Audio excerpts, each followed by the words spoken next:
Lección número 1. Preámbulo de Deuteronomio.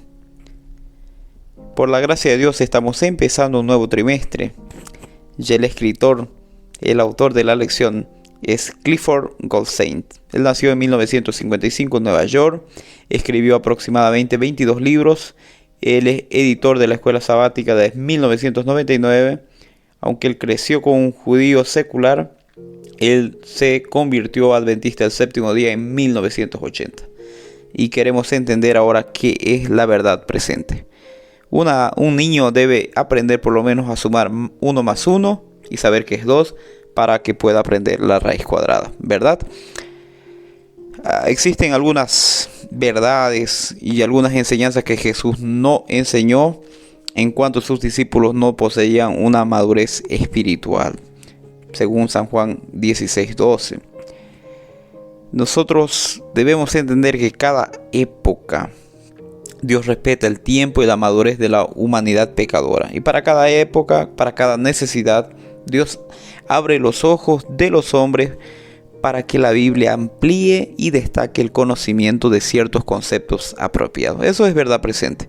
Para Adán y Eva, antes del pecado, ellos conocían a Dios y el pedido de no comer el fruto prohibido. Esa era la verdad presente para Adán y Eva. Después del pecado, ellos sabían que de la descendencia de la mujer sería el que nacería para pisar la cabeza de la serpiente. Para la humanidad antediluviana, la verdad presente era el arrepentimiento predicado por Noé. Para el pueblo hebreo, la verdad presente, según Éxodo 25, era el sistema de sacrificios.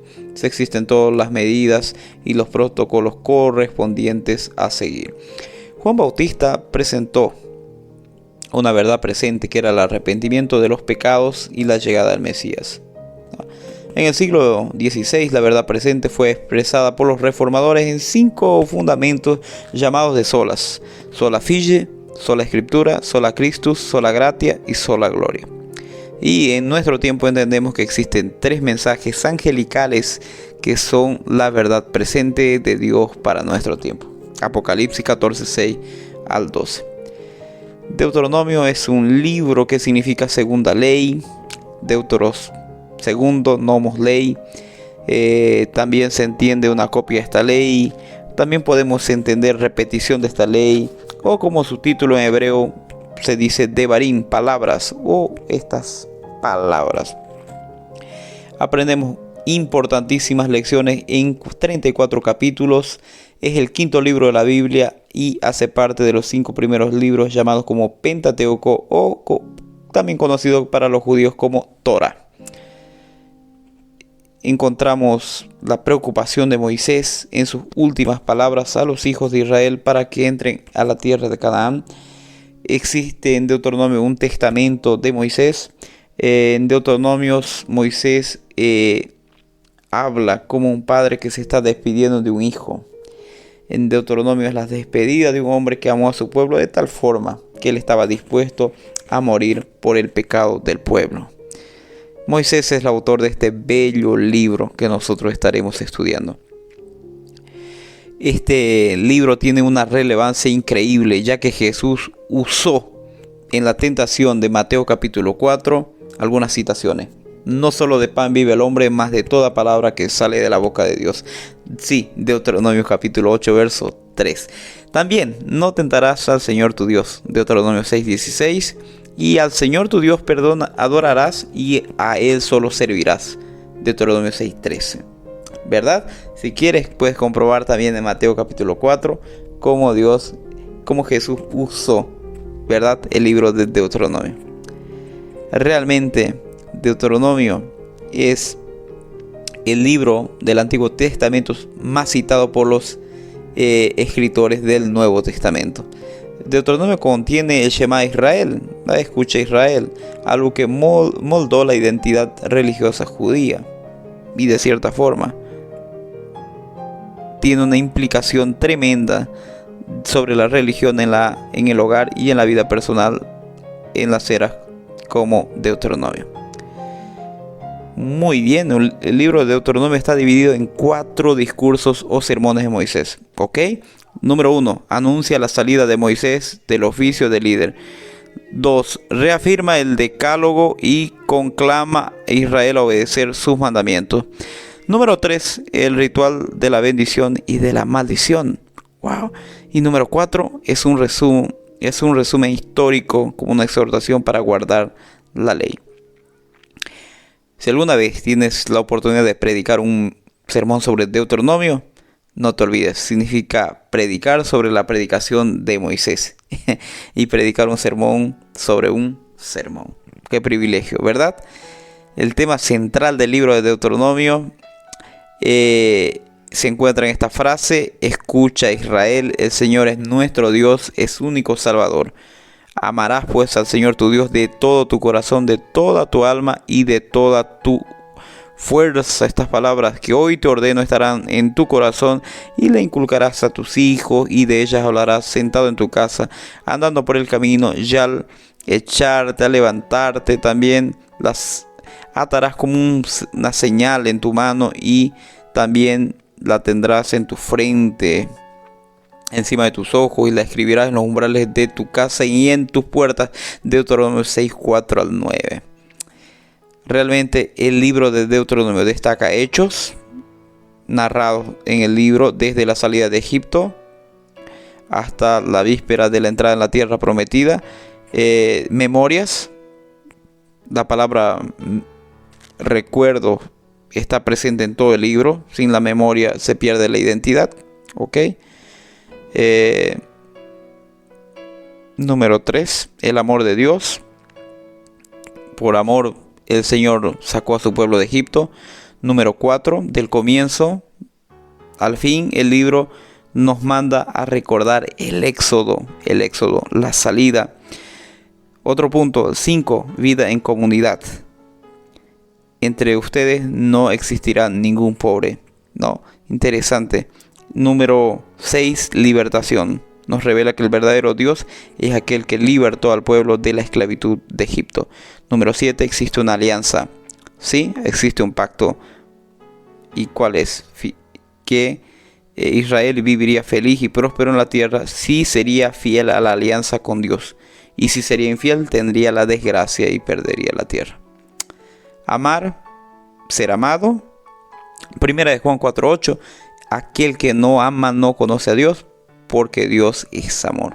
El principio fundamental, mis queridos amigos, de la relación de Dios con su pueblo es el amor. Y el verbo amar aparece muchísimas veces en el libro de Deuteronomio.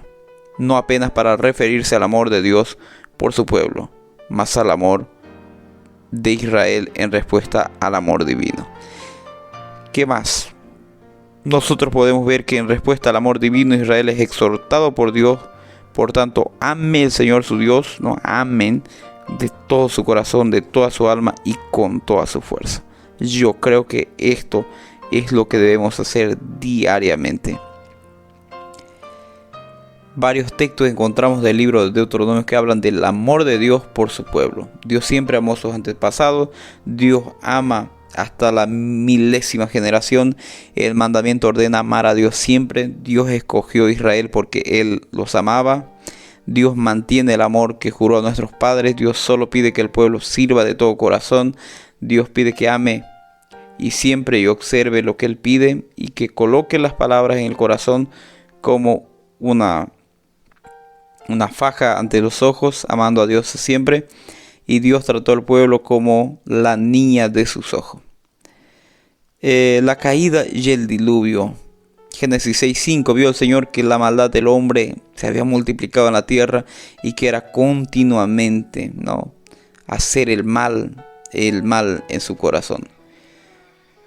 Pequeñas piezas rectangulares con una cantidad diferente de puntos en sus lados son llamadas de dominó.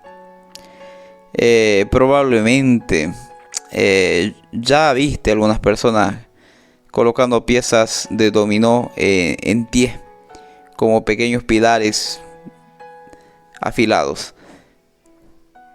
Cuando la primera pieza cae, ocurre una reacción en cadena, derrumbando el dominó siguiente y así por delante, ¿verdad? Ok. Fueron necesarias más de 100 personas trabajando 8 horas por día durante 3 meses para crear ese montaje que interligó 51 proyectos diferentes, cada uno de ellos complejo, delicadamente equilibrado. Cuando la primera pieza de dominó fue derrumbada, la reacción en cadena se esparció rápidamente en todas las direcciones. Una ilustración, ¿no?, que nos muestra la realidad, nos ayuda a entender cómo el pecado se expandió, ¿no?, en una forma increíble. O sea, Dios creó un mundo infinitamente más complejo, más interdependiente y con un equilibrio mucho más delicado que un montaje de dominós, ¿verdad? Más aquel encadenamiento a un pequeño movimiento equivocado, el potencial de desencadenar una serie de ondas con consecuencias para toda la creación y para siempre. Infelizmente, vivimos lo que el pecado, la tragedia, lo que él causa en el ser humano. Por eso que Génesis 6:5, la maldad del hombre se había multiplicado en la tierra y continuamente era hacer el mal. Antes del primer pecado, el hombre y la mujer expresaban la imagen y la semejanza del Creador. Estaba en armonía con Dios. Los pensamientos eran puros, santos y todos sus intentos estaban en armonía con la voluntad de Dios. Pero infelizmente el pecado es la transgresión de la ley y lleva a inherentes tendencias hacia la desobediencia. El pecado nos lleva a la falsa adoración, poligamia, brigas, peleas entre familias, comportamientos pecaminosos, índices de violencia. Es increíble. Pero Dios tendría un llamado especial, un hombre especial, Abraham. Y el Señor le hace un llamado a un hombre que vivía dentro de la mayor comodidad. No tenía ninguna necesidad de salir. Pero le hace una invitación: sal de tu tierra, de tu parentela, de la casa de tus padres, y va para la tierra que te mostraré, y de ti haré una gran nación. Te bendeciré y engrandeceré tu nombre. Serás tú una bendición. Bendiciré a los que te bendigan, maldiceré a los que te maldigan. En ti serán benditas todas las familias de la tierra. Qué linda promesa, ¿verdad? Y por fe, Abraham abrazó esta promesa y salió sin saber a dónde iba. Increíble. Los primeros capítulos 11 de Génesis son llamados de historia primitiva. Y a partir del capítulo 12 son conocidos como la historia de los patriarcas. Abraham es la primera persona a quien el autor de Génesis dedicó mucho tiempo. Aproximadamente la cuarta parte del libro de Moisés es dedicado a la vida de Abraham. En el Antiguo Testamento son hechas más de 40 referencias a Abraham. El islamismo, una de las religiones adoptadas por los musulmanes, Abraham es el segundo hombre más importante, porque Mahoma es el primero. Él es conocido como el padre de la fe, mas fue un hijo de un idólatra. Es conocido como el padre de multitudes, mas fue casado con una estéril. Abraham fue la primera persona a ser descrita como un hebreo, Génesis 14:13, un término usado cerca de 30 veces en el Antiguo Testamento. Israel y el Mesías surgen a partir de la descendencia de Abraham. Abraham es el padre de las 3 mayores religiones politeístas del mundo. No nos olvidemos: judaísmo, islamismo, y cristianismo. Sal de tu tierra. Salir a donde no sabes, donde no tienes ni la mínima idea, pero cuando sabes que Dios está al control de tu vida y Él puede sostenerte en sus brazos. Qué lindo. Pero Dios tiene una alianza en el Sinaí con su pueblo y dice así: viste lo que yo hice a los egipcios, cómo los llevé sobre las alas de águila los traje a mí. Ahora pues, sed diligente, escuchen mi voz, guarden mi pacto. Entonces seréis mi propiedad de entre todos los pueblos. Hay un pacto, una alianza que Dios hizo con Abraham y los otros patriarcas, la alianza de Sinaí, también basada en la gracia. Pero sí, hay gracia, porque emana obediencia.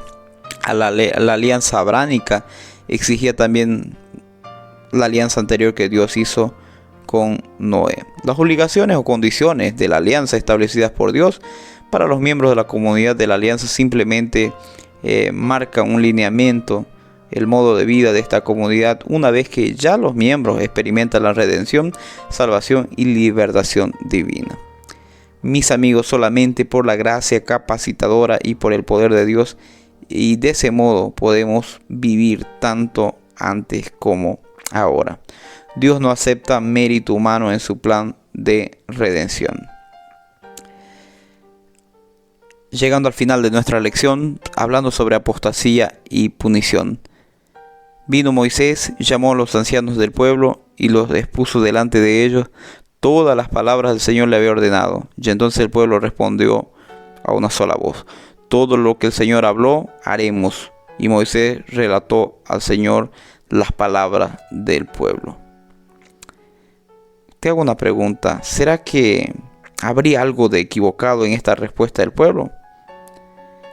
¿No era el designio de Dios que Israel diese una respuesta positiva a su ofrecimiento?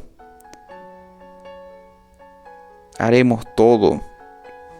Suena medio legalista, pero uno podría ser legalista, indicando que Israel tenía aceptado la intención del plano de Dios. El pueblo no comprendió la pecaminosidad de sus corazones y que sin Cristo le era imposible guardar la ley de Dios, ya que la ley nos guía a Cristo. Faltaba en ellos un espíritu de conversión profunda y verdadera, un corazón dispuesto a hacer lo que Dios pedía. Generalmente el ser humano siempre quiere hacer lo que a uno le place o lo que le es más fácil, ¿verdad? Pero debemos saber que si la fe y las obras adquiriesen el don de la salvación para alguien, el Creador estaría en la obligación para con la criatura. Entienda, camine con Dios, cumpla la alianza que Dios tiene con usted. Dios es fiel y Él nunca nos falla. Recapitulando entonces la lección, en Deuteronomio y en Éxodo, la alianza de Dios con su pueblo es retratada de una forma de un día. Ahora pues, oh Israel, que el Señor requiere de ti. No es que tengas miedo del Señor tu Dios, y anda en todos sus caminos, y lo ames y sirvas al Señor tu Dios de todo su corazón y con toda tu alma. Deuteronomio 10:12. Caminar en los caminos, caminar en los pasos de Cristo es todo lo que necesitamos. Tener el pacto presente es andar en los caminos de Dios y no de otros dioses, ¿ok? Entiende eso. Nuestros propios caminos muchas veces pueden ser caminos de muerte. Engañoso es el corazón más que todas las cosas. ¿Quién lo conocerá? Los israelitas gastaron 40 años en un viaje que podría apenas durado 11 días. ¿Te imaginas? Si solamente podemos ser fieles con el Señor, nos evitaríamos de golpearnos, de machucarnos toda nuestra vida y solamente pasar pocos años de tranquilidad y sosiego. 11 días bastarían para llegar y alcanzar el viaje hacia la tierra prometida. No fue la distancia que los separó de la tierra prometida, fue la condición de sus corazones, porque ellos salieron varias veces del camino. No es la distancia, mas muchas veces nuestro corazón hace una distancia hacia Dios. Por eso el Señor dice: es que estoy a la puerta y llamo, y si alguno oye mi voz, entraré a él, cenaré con él y él conmigo. Te invito a que tú puedas abrir tu corazón al Señor, puedas caminar en sus caminos, sus preceptos, porque todas sus obras, sus caminos y sus juicios son justos. Que Dios te bendiga, un gran abrazo y disfruta de esta escuela sabática.